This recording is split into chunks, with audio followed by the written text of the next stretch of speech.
You've been an LBP for a couple of years now. What do you think about it? I went through the process to be able to do restricted building work myself and not have to work under someone else. Yeah, and that's really important, isn't it? If you're running your own crew, you want to be the person either doing or supervising others. So for that, you need to be an LBP. Yep. In terms of like the compliance and the re-licensing, do you think that it's too easy, not challenging enough? What do you reckon? It's pretty easy, right? To be fair, yeah. Yep. Well, it's easy if you're doing things properly throughout the year anyway. Yes. If you've got quite a bit of work on, you're accruing the points that you require, because it's a point system basically. Yes. And then if you're not accruing enough points, there's always like seminars and things you can go to. Right. To get more points. But it's pretty straightforward if you're a decent, diligent builder, I guess. So I guess doing a little bit of the paperwork during the year and not suddenly realising, shivers, I've got to get my application in next week. Yeah. That's the key to it. Yeah, exactly. Yeah. The other thing that I think is going to change the landscape for LBPs going forward is the introduction of a code of ethics. So you're familiar with it? Yep.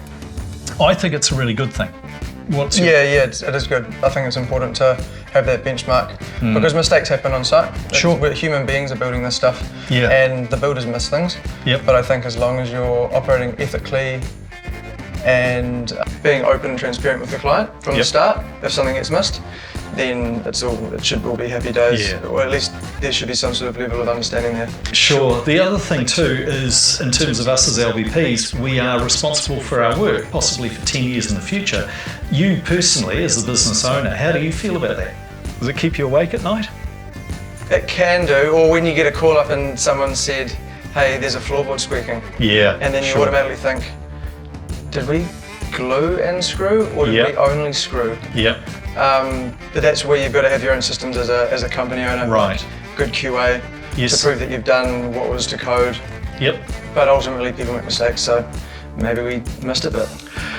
It's a tricky one because it's pretty stressful running a construction company. Yep. Because there's all the risk is basically on you. Yeah, the clients don't want to know. Yep. It's you're taking the whole brunt, so you've got to do it all properly. Yeah. Follow the manufacturer's guides and the code, and sometimes they conflict as well.